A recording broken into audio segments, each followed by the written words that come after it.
भक्ति योग नाम का ये जो 12वां अध्याय है, इसमें इसको बड़ा विलक्षण अध्याय कहा। किस सेंस में कि भगवान के समग्र रूप के बारे में बहुत सारे कन्फ्यूजन्स, बहुत सारे संशय हमारे दिमाग में रहते हैं, जनमानस में रहते हैं, भक्तों के बीच में रहते हैं, ज्ञानियों के बीच में रहते हैं। आपस में लोग एक दूसरे से उलझते रहते हैं। जैसे कि आप देखते हो आर्य समाजी, वो मूर्ति पूजा को नहीं मानते, भगवान के सगुण साकार रूप को नहीं मानते। वो कहते हैं भगवान सगुण होता ही नहीं है, भगवान तो निर्गुण ही है, भगवान तो निराकार ही है।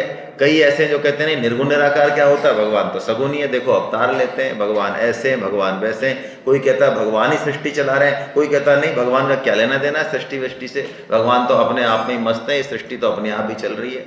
ऐसे 50 तरह के कन्फ्यूजन हमारे हिंदू धर्म में चलते रहते हैं। यहाँ इस अध्याय में इस संशय को बिल्कुल खत्म किया गया है। क्यों? जिसको समग्र का ज्ञान हो गया वो इस संशय में नहीं पड़ेगा। जिसको एकांगी का ज्ञान है, एक अंश का ज्ञान है, वो उलझता रहेगा। जैसे राधेश्याम आश्रम में हम बैठे हैं वृंदावन में, अब आप सब लोग आए। अब मान लो मैं जयपुर से आया और मुझे किसी पुलिस वाले ने कह दिया कि आप जरा इधर से चले जाओ, और मैं बड़े आराम से आ गया, है ना। कोई आदमी आगरा से आया, कोई कहीं, वो कह रहा है कि आप राधेश्याम सेवा सदन पहुंच गए क्या? हाँ मैं तो पहुंच गया, मैं तो रूम में हूँ। आपको भीड़ मिली? मैं कोई भीड़ नहीं मिली। अरे, और वो आया किसी गली से छोटी से, वहां पे उसी गाड़ी फंस गई, बहुत सारी भीड़ थी, फिर गोल चक्कर था, सर्किल था, उसको वो रास्ता अलग है। तीसरा कोई और रास्ते से आया। अब मान लो वो ये कहे कि यदि आपको बीच में सर्किल नहीं मिला, भीड़ नहीं मिला, इसका मतलब आपने सही रास्ता चूज नहीं किया है। मैं आया हूं, मैं राधेश्याम सेवा सदन में बैठा हूं, सेमिनार हॉल में बैठा हूं, मैं कह रहा हूं मैं भी बैठा हूं भाई रूम में। अब यदि कोई व्यक्ति वृंदावन का है और वो कहता है राधेश्याम सेवा सदन आने के कई सारे रास्ते हैं, तुम आयो वो उधर से ठीक है, तुम आयो ये भी ठीक है, इसके अलावा और भी हैं 5-7 रास्ते, तो वो व्यक्ति तो जानता है कि हम दोनों ही ठीक बोल रहे हैं।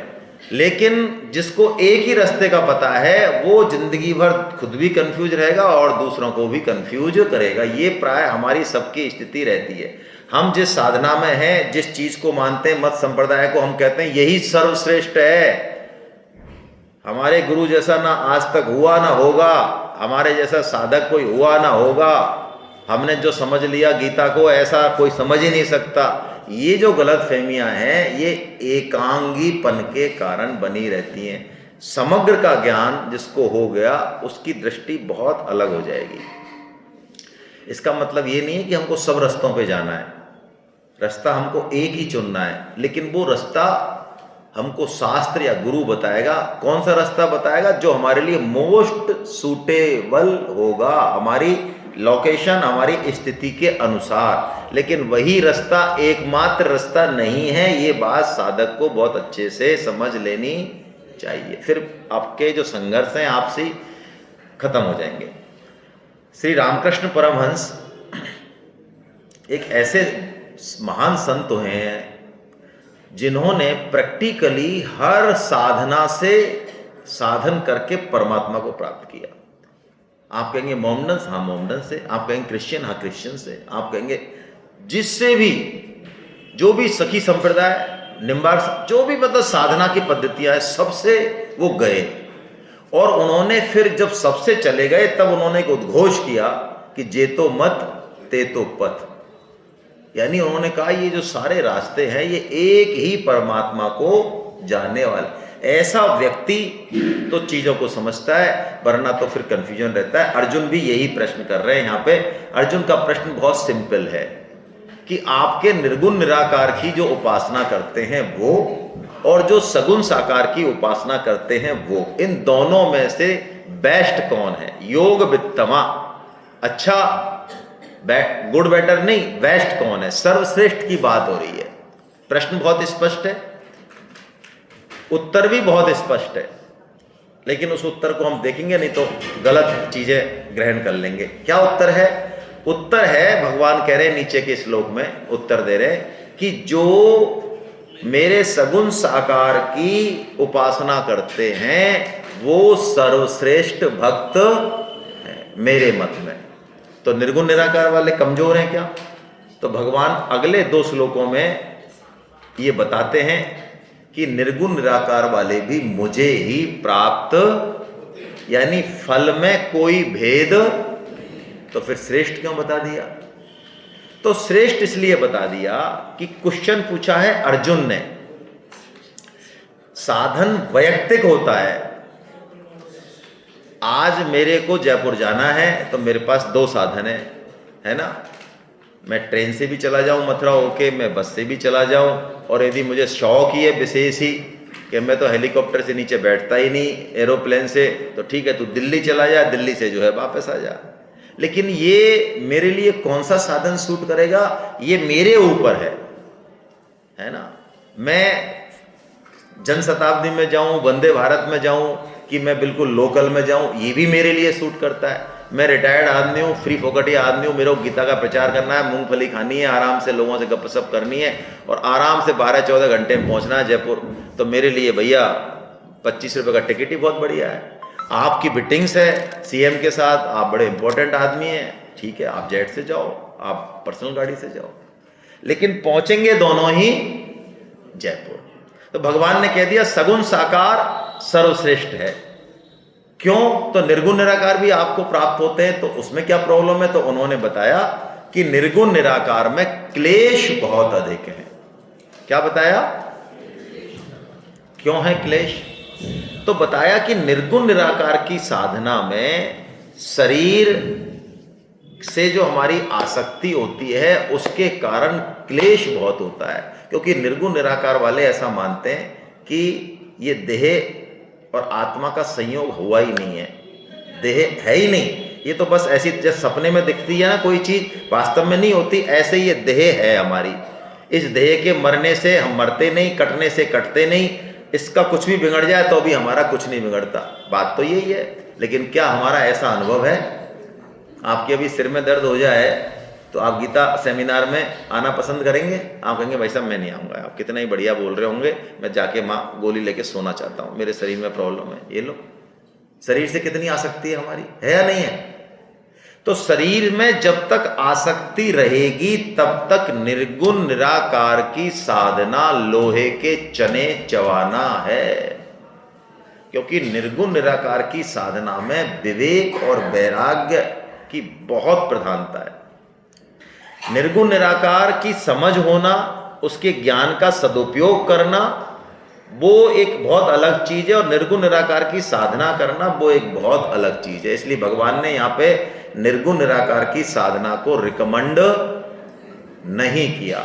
आइए श्लोक पढ़ लेते हैं। क्लेशोधिक तरस्तेषाम् अव्यक्तासक्त चेतसाम् अव्यक्ता ही गतिर्दुःखं देहबद्भिरवाप्यते।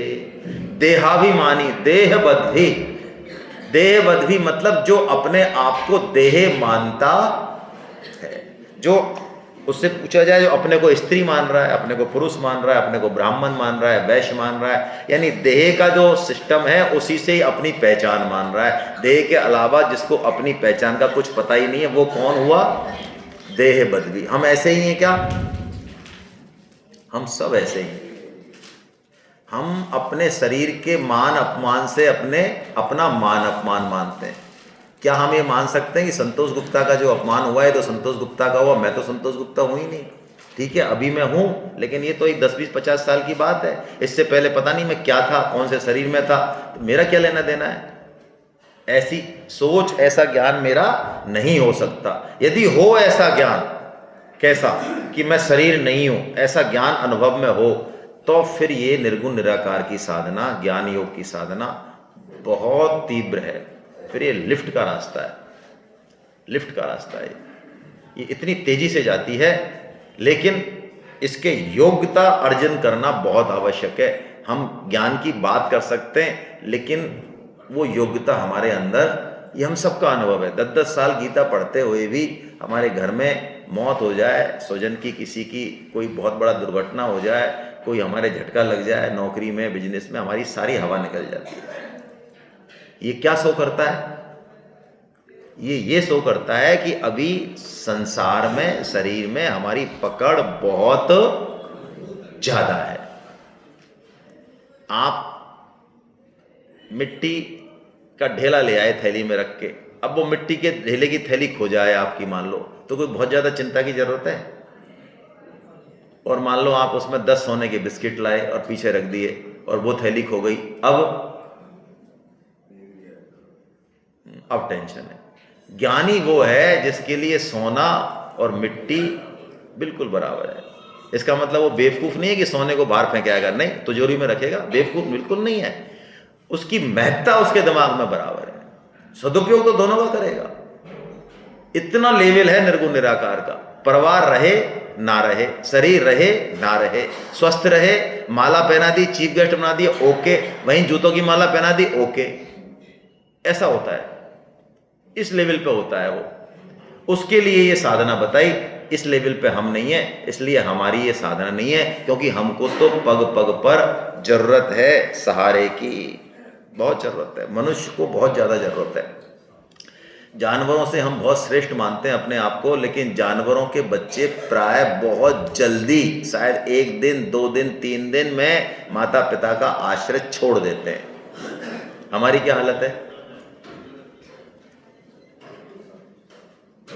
साल भर में तो हम चलना सीखते हैं, और कई तो ऐसे होते हैं वो 40 साल बाद भी नहीं सीखते हैं चलना, उनको उंगली चाहिए। बोलो, आश्रय चाहिए ना हमको आश्रय हमेशा चाहिए। इसलिए भगवान ने कहा सगुण साकार की उपासना बहुत बढ़िया है हमारे लिए। क्यों? सगुण साकार में भगवान का क्या रहता है? आश्रय रहता है। ये मूर्ति क्या है? मूर्ति भी, ये मूर्ति का मतलब है मूर्त रूप में जो है, जो व्यक्त रूप में है। पुस्तक क्या है? एक बहुत बड़ा मैं प्रश्न कर रहा हूँ, है ना। आर्य समाजी से मेरा विरोध नहीं, मेरे घर में भी है, लेकिन आर्य समाजी भगवान को निर्गुण निराकार मानते हैं, तो वेद क्या है? वेद यदि अव्यक्त है तो उसको आप पढ़ोगे कैसे? क्योंकि आपको व्यक्त रूप देना पड़ेगा, मूर्त रूप देना पड़ेगा, किताब फॉर्म में देना पड़ेगा, तो मूर्त रूप हो गया नहीं हुआ उसका। दूसरा, हम अभी व्यक्त हैं कि अव्यक्त हैं, ये प्रश्न आ जाता है। तो समग्रता से बात करेंगे तो निर्गुण निराकार की उपयोगिता बहुत जरूरी है, उसकी आलोचना बिल्कुल नहीं है, लेकिन यदि मताग्रह है किसी एक के प्रति तो उसकी आलोचना गीता करती है। बाकी गीता कोई आलोचना नहीं करती किसी की भी। बल्कि तुलसीदास जी ने भी ये कहा, सगुण रूप बहुत कठिन है जानना। क्यों कठिन है जानना? क्योंकि तत्व से जानने के लिए आपको निर्गुण की शरण में जाना पड़ेगा। क्यों? जैसे हम सोने के गहनों के बारे में पूरी जानकारी करना चाहें, कर सकते हैं? नहीं कर सकते। आप इंडिया के कर लो, चलो आपने 1730 गहने निकाल लिए, सारे कल्चर्स के, सारे कास्ट के। अफ्रीका के बोलो, अफ्रीका के अलग ही हैं, अमेरिका के बोलो, कर लोगे? लेकिन यदि हम स्वर्ण तत्व को समझ जाए तो समझ सकते हैं। स्वर्ण तत्व को जानना चाहे तत्व से, कि यार कोई भी सोना हो, कैसा भी गहना हो, उसमें रहेगा तो ऐसे ही भगवान को, तो भगवान बता रहे हैं इस अध्याय में कि सगुण साकार वालों का मैं आश्रय देता हूं। वो डूबते भी हैं, लड़खड़ाते भी हैं, इधर उधर गड़बड़ भी करते हैं, तो मैं पकड़ लेता हूं उनको, मैं सहारा देता हूं, मैं आश्रय देता हूं। ये बहुत बड़ी बात है, भगवान आश्रय देते हैं हमको, है ना।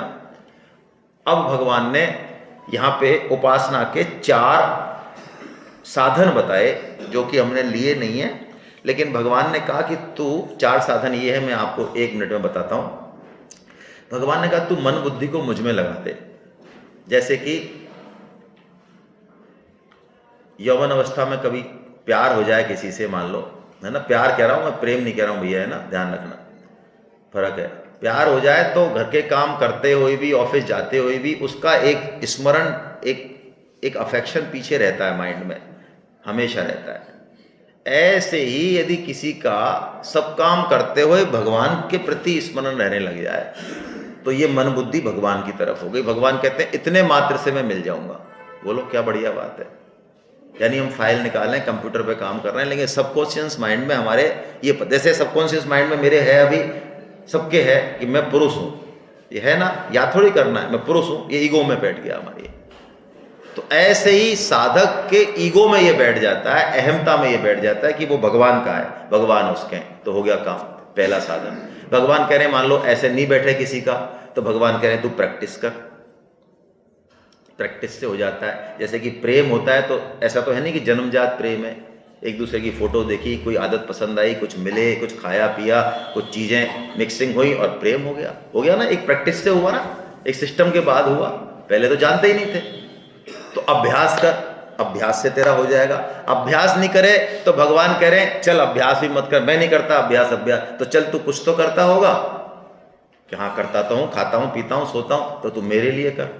तीसरा साधन बता दिया, ऐसा कर, मैं खाना खिला रहा हूँ तो अंदर ब्रह्मदेव है, उनको खिला रहा हूँ, सो रहा हूँ, नहला रहा हूँ, शरीर को हिला रहा हूँ, भगवान का मंदिर है, ऐसा कर ले। सारे काम, परिवार मेरा है, तू सब परिवार की सेवा कर रहा है, खा रहा है, यानी जो तू काम कर रहा है, पैसे भी कमा रहा है, जो कर रहा है, अंदर से ये भाव बना के रख कि तू मेरे लिए कर रहा है। ये तीसरा साधन बताया। अब भगवान कम नहीं है तो हम भी कम नहीं है, हमने कहा हम तीसरा भी नहीं करते हैं, हम तो हमारे लिए करेंगे साधन। बोलो, कमाएंगे भी हमारे लिए, बनाएंगे भी हमारे लिए। तो भगवान कहते हैं अब मैं तेरे को लास्ट साधन बताता हूँ, चौथा, इसको तो कर ले। क्या? तू कर्म तो कर, लेकिन फल में तेरा अधिकार नहीं है, इसकी फलेच्छा का त्याग कर दे। चौथा साधन क्या बताया? कर्म तो कर, तेरे लिए कर, जचे जो कर, लेकिन फल तेरे विधान से नहीं आएगा, फल आएगा मेरे विधान से। फल हमारे हाथ में होता भी नहीं है, ये हमारा सबका प्रैक्टिकल अनुभव है। तो भगवान कह रहे हैं फलेच्छा का क्यों टेंशन ले रहा है, फिर फलेच्छा का त्याग कर दे, सर्व कर्म फल त्यागम। ये भगवान ने 4 साधन बताए, ठीक है। अब भगवान एक बड़ी बढ़िया बात कर रहे हैं कि ये फल त्याग जो है ये बहुत ऊंची चीज है। हम यदि निष्काम भाव से कर्म करने लग जाएं, ये बहुत ऊंची चीज है। आज ही हम यदि भगवान की बात मान के और सारे काम, अपने बच्चों का पालन, गीता का प्रचार करें, माला करें, सब करें, लेकिन चाहे ना कुछ बदले में। अभी हम माला करते हैं तब भी चाहते हैं और हिसाब रखते हैं, भगवान से कहते हैं देखो आजकल तो हम 16 कर रहे हैं, आपकी तरफ से कोई ज़्यादा रियायत दिख नहीं रही है, पड़ोसी पे कृपा हो रही है, हमारा क्या हाल होगा बताओ, हम तो 16 ठोक रहे हैं आपके। मतलब सबका हिसाब चल रहा है। फलेच्छा का त्याग का मतलब है कर्म तो होगा लेकिन बदले में कुछ चाहेंगे नहीं, बल्कि ये होगा कि आपको समाज में, परिवार में, सब जगह रेपुटेशन मिल रही है, आप कहीं अच्छा काम कर पा रहे हो, तो आपको अंदर से प्रसन्नता होगी कि भगवान ने मुझे चुन लिया यार, मेरे को मौका दे रहे हैं। और ये फैक्ट है, आपको मैं बिल्कुल सही कह रहा हूँ, एक से एक धुरंधर इस विश्व में मौजूद है, हम कहीं नहीं लगते उनके आगे। ये भगवान ने ही हमको मौका दिया है, जिस दिन बंद होगी दुकान हम घर बैठ जाएंगे, रिप्लेसमेंट हो जाएगा और अच्छा रिप्लेसमेंट हो जाएगा। सासू जी जो है चाबी के छल्ले को कमर में खोसे ही रखो, खोसे ही रखो, खोसे ही रखो, और उनको ये है कि हमारे बराबर कोई कर ही नहीं सके, लेकिन बहुत बढ़िया बहू आएगी, तुमसे बढ़िया युक्ति से और अच्छे से, कम एनर्जी में अच्छा घर चला देगी। बोलो, आप किसी संस्थान के मठाधीश बने बैठे हो, हम ही कर रहे हैं समाज सेवा 40, अरे हटो ना तुम, आने दो जरा यूथ को, नए को, नई टेक्निक, देखो क्या करता है बढ़िया तरीके से। तो हमको मौका मिल रहा है ऐसा, बल्कि भाव रखे भगवान के प्रति, ये भाव रखे। आइए इस श्लोक को पढ़ते हैं, बड़ा अच्छा श्लोक है। श्रेयो ही ज्ञानम अभ्यासात ज्ञानात् ध्यानम विशिष्यते।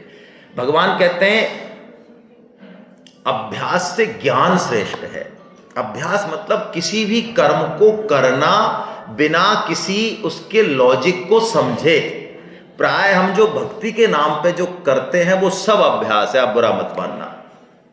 आप वृंदावन घूम रहे हैं, आप परिक्रमा लगा रहे हैं, ओके, आप दर्शन कर रहे हैं, आप जो भी कर रहे हैं, आप नहा रहे हैं, धो रहे हैं, नदियों में जा रहे हैं, और चारों धाम और 12 शिवलिंग और ज्योतिर्लिंग और पता नहीं अड़ंग बड़ंग बहुत सारी चीज़ें हैं। भाई मैं मना नहीं कर रहा हूँ, नुकसान नहीं है उनका, कोई ऐसा मत समझना हम नहीं कर रहे तो हम बहुत ऊंचे हैं, नहीं करने वाले तो नीचे ही हैं, लेकिन फायदा नहीं है उसका ज़्यादा, मना कर रहे हैं भगवान।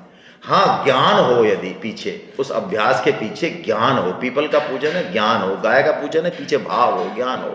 भगवान कह रहे हैं अभ्यास से क्या श्रेष्ठ है? ज्ञान श्रेष्ठ, क्योंकि ज्ञान से ग्रंथि कटती है, अभ्यास से नहीं कटती। लेकिन ज्ञान ही ज्ञान है, काम में नहीं ला रहे हैं, क्या फायदा है? ज्ञान तो बहुत है, पता बहुत है, अभी आपको टॉपिक दोगे हम 1 घंटे लेक्चर दे देंगे, लेकिन जीवन में देखो पाटिया साहब। तो भगवान कह रहे हैं ज्ञान से क्या श्रेष्ठ है?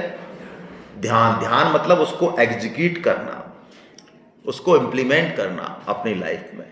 तो भगवान ने कहा ज्ञान से भी क्या श्रेष्ठ है, लेकिन ध्यान से भी भगवान ने बताया कि कर्म फल का त्याग श्रेष्ठ है।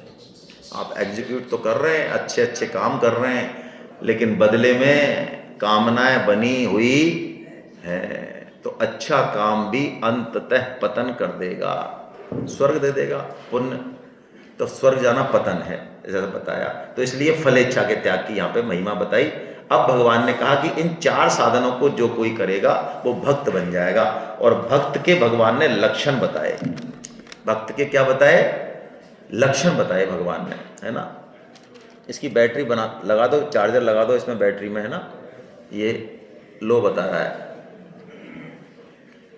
यदि कोई 4 साधनों में से किसी एक साधन से जाता है और सिद्धि को प्राप्त कर लेता है तो वो भक्त बनेगा। और भक्त के क्या लक्षण है वो चीज यहां पर बताई जा रही है ना। है ये टैब नहीं है ना। हाँ मैं टैब समझ रहा हूँ मैं इसको। चलिए सही पकड़ा आपने। भक्त के कुछ लक्षणों की चर्चा करते हैं हम। भक्त जो होगा उसमें 39 लक्षण होंगे। यदि हम अपने आप को भक्त मानते हैं या किसी को भी मानते हैं कि ये साहब हमारे भक्त हैं बहुत बड़े, तो उनमें से देख लो, उनमें से कुछ लक्षण घट रहे हैं क्या उसमें। ये हमारी पहचान करने का ज़्यादा अच्छा तरीका है। तो आइए हम देखते हैं क्या तरीका है। अद्वेष्टा सर्वभूतानां मैत्र करुण एव च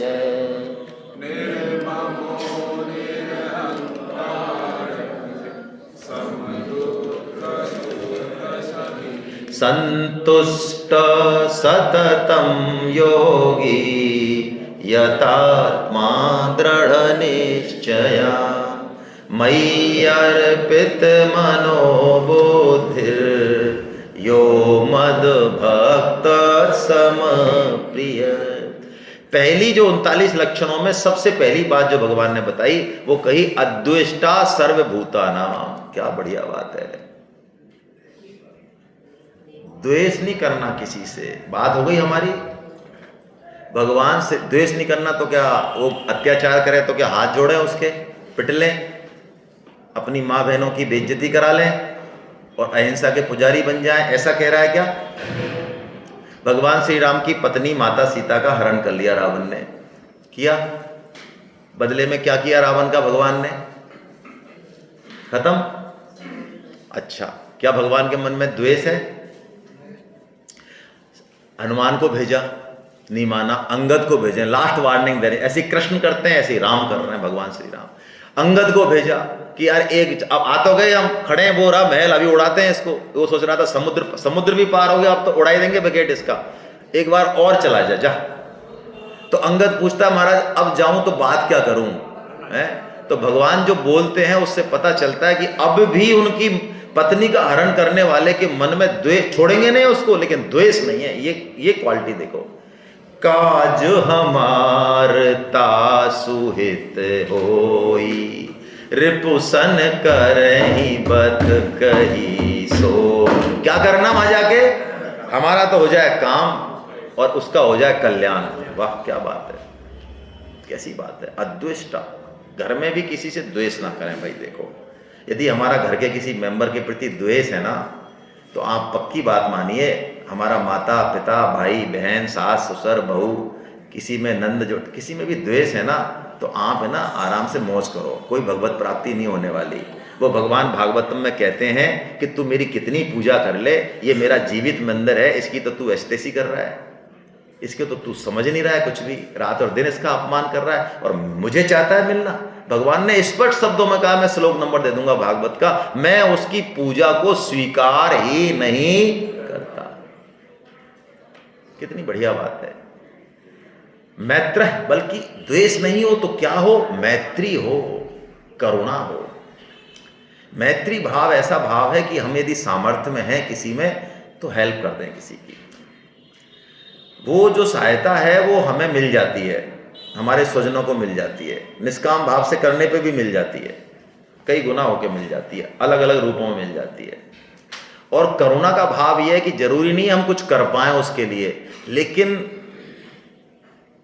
यदि हमारा हृदय द्रवित हो जाए सामने वाले के लिए तो करने के बराबर ही हमको फल मिल जाता है। करुणा एक ऐसी चीज है, आप कुछ नहीं कर सकते, आदमी ऐसा तड़प रहा है, कुछ जाएगा बच गया, कुछ नहीं कर सकते, लेकिन जैसे आपका बेटा जा रहा हो ऐसा भाव आपके मन में हो गया कि यार क्या करें, कैसे बचाएं, कैसे करें, करुणा हो गई मन में, कर कुछ नहीं पाए भीड़, जैसे पूरी भीड़ डांस कर रही है ऐसे आप हो, और क्या है, कर तो कुछ नहीं पाए, लेकिन मन में करुणा है आपके कि यार कैसे कुछ हो जाता है इसका, हम कुछ कर पाते, तो बस काम हो गया। तो ये क्वालिटी है भक्त की। निर्ममो, निर्ममो मतलब किसी से भी वो ममता नहीं रखता, प्रेम सबसे करता है लेकिन ममता किसी से, अहंकार उसमें होता नहीं, सुख और दुख में वो समान रहता है, क्षमावान रहता है। क्षमा यदि आप नहीं करेंगे तो जीवन में बहुत दुखी रहेंगे, रिश्तों में, घर में, समाज में क्षमा करनी ही चाहिए, करनी पड़ती है। गलती हो जाती है, रिश्तों में हो जाती है, कई जगह हो जाती है आदमी से, क्षमा यदि आप कर देंगे तो उसका भी बहुत बड़ा भला होगा और खुद का भी होगा। लेकिन उस चीज़ को लेके बैठे रहे, किसी की गलती को, गलती तो है, डेफिनेटली है, बहुत बड़ी गलती हो गई उससे, पहले हो गई, अब हो गई, क्षमा कर दो उसको, है ना। तो क्षमा का गुण। संतुष्ट, जो भगवान ने दिया संतुष्ट, देख पराई चूपड़ी मत ललचावे जी, भगवान ने। और यथात्मा दृढ़ निश्चय, ये भक्त का लक्षण है। वो झोंपड़ी में रहे, कैसे भी रहे, बड़े संयम से रहता है और दृढ़ निश्चय रखता है अपना, उसका निश्चय बड़ा स्पष्ट है, क्या करना है, मेरे जीवन की दिशा क्या है, और उसकी मन बुद्धि भगवान में अर्पित रहती है। ऐसा भगवान का ये भक्त है। अब भगवान अंतिम श्लोक बताते हैं, ये साधकों का वर्णन कर रहे हैं भगवान। और देखिए इसमें एक बहुत खास बात है जो बहुत अच्छी लगेगी हमको। भगवान ने भक्तों का जब वर्णन किया तो उनको तो भगवान ने प्रिय कहा, जबकि भगवान के भक्त तो भगवान की पूजा कर रहे हैं, भगवान को देख चुके हैं, रात और दिन भगवान का काम कर रहे हैं, लेकिन भगवान उनको प्रिय कहते हैं। लेकिन यहाँ साधकों का वर्णन कर रहे हैं। साधक मतलब जिनको अभी भगवत प्राप्ति, लेकिन वो कुछ कर रहे हैं, कुछ गीता पढ़ रहे हैं, कुछ माला कर रहे हैं, कुछ चल रहे हैं, कुछ लुढ़क रहे हैं, कुछ तो कर रहे हैं, वो साधक है। भगवान कह रहे हैं वो मेरे अति प्रिय हैं। बोलो, जो बेटा कमा के ला रहा है, भगवान के यहाँ उल्टा है साहब, है 2 लाख रुपए महीना जो है कैश ला रहा है, भगवान कह रहे हैं चलो मेरा प्रिय है। और निकट्टू राम जो भगवान की बात मानने को तैयार है, भगवान कहते हैं चला मेरी अटैची उठा लेगा क्या यार, मेरे को बस तक छोड़ा है क्या, ऐसे छोटे मोटे काम कर लेता है, उनकी बात मान लेता है, तो भगवान कहते हैं ये मेरा अति प्रिय है। और कनाडा अमेरिका में से डॉलर भेज रहा है, भगवान कह रहे हैं वो भी प्रिय है, लेकिन विशेष प्रिय कौन है, ये निकट्टू राम विशेष प्रिय है। बोलो क्या बनना है, ये तु धर्म्यामृत में दम यथोक्तम पर्युपासते श्रद्धाना मत परमा भक्तास्ते तीव में प्रिया। भगवान कह रहे हैं 2 शर्त लगा दी, लेकिन इसमें अर्जुन जो मैंने तुझे ये बात कही, ये बात का जो यथोक्तम परि उपासते, जैसा मैंने कहा यथा उक्तम परि उपासते, वैसा की वैसा पालन करे तो वो मेरा साधक मुझे सबसे ज्यादा, भगवान ने कहा कि मेरे को निष्काम भाव से गीता प्रचार करने वाला सबसे ज्यादा प्रिय है। इसीलिए हम गीता प्रचार पर इतना जोर देते हैं, क्योंकि भगवान को वो काम प्रिय है, भगवान की आज्ञा है कि एक बंदा भी यदि तू चेंज कर दे तो काम हो गया। तो इसलिए हम साधक होते हुए भी यदि भगवान का सबसे ज्यादा प्रिय बनना चाहते हैं तो हमको भगवान की आज्ञा का पालन करना चाहिए। अब इसमें दिमाग मत लगा देना, पढ़े लिखे लोगों के साथ समस्या ये होती है, ये पद प्रतिष्ठा बुद्धि और इंटेलेक्ट ये बहुत पतन करती है आदमी का, आप बुरा मत मानना, ये पतन करती। क्यों? वो बुद्धि नेगेटिव डायरेक्शन में ज्यादा जाती है, वो किसी चीज को आसानी से प्राय मानते नहीं, वो कहेंगे अरे क्या होता है प्रचार से, प्रचार तो अपने आप ही होगा, भगवान ही करा लेंगे, है ना, हम इतने बड़े अधिकारी हैं क्यों जाएं किसी के यहाँ। मतलब भगवान कह रहे हैं कि मैंने जो कहा उसका एज इट इज पालन, बस खत्म, बुद्धि नहीं लगानी, बुद्धि लगा दी तो गड़बड़ हो जाएगा। तो इसलिए हम गीता परिचय अभियान में मेन सूत्र यही रखते हैं कि हमारा हमसे और कुछ नहीं होगा। परम श्रद्धेय सेठ जी महाराज ने ये बात कही, उन्होंने गीता प्रेस की स्थापना ही इसलिए करी, उन्होंने जब ये श्लोक पढ़ा कि भगवान को गीता का प्रचार सबसे ज्यादा प्रिय है, उन्होंने सारे योग छोड़ के और गीता प्रेस की स्थापना कर दी 1927 में 23 में। और वो 23 में स्थापना करी। इस कारण आज हमको सारे ग्रंथ, पुराण, उपनिषद, गीता मिल रही हैं 100 50 रुपए में, वरना हम इतने बड़े परोपकारी और इतने बड़े इंटेलिजेंट हैं कि इससे हम पार्टियां साफ कर देते। आज हमको 1000, 5000, 10,000 में भी कोई उपनिषद मिलने वाला नहीं था, और मिलता तो कचरा मिलता। और यही हालत थी 1923 से पहले। प्रतिलिपियां थी, पांडुलिपियां थी, कोई ग्रंथ इस तरह से अवेलेबल नहीं था कि आप ऑर्डर कर दो ऑनलाइन 300 रुपये 400 रुपये में किताब मंगा लो कोई ना। ये गीता प्रेस की मेहरबानी है, कितना बड़ा काम किया। तो अब तो हमारे हाथ में चाबी आ गई, तो हम करें, गीता का प्रचार करें और भगवान का सबसे प्रिय बने। हरे कृष्णा, हे नाथ, हे मेरे नाथ, मैं केवल आपका हूँ, आप कृपा करें, मैं आपको बोलूँ नहीं। नारायण नारायण नारायण। किसी के मन में कोई प्रश्न हो तो कर लें।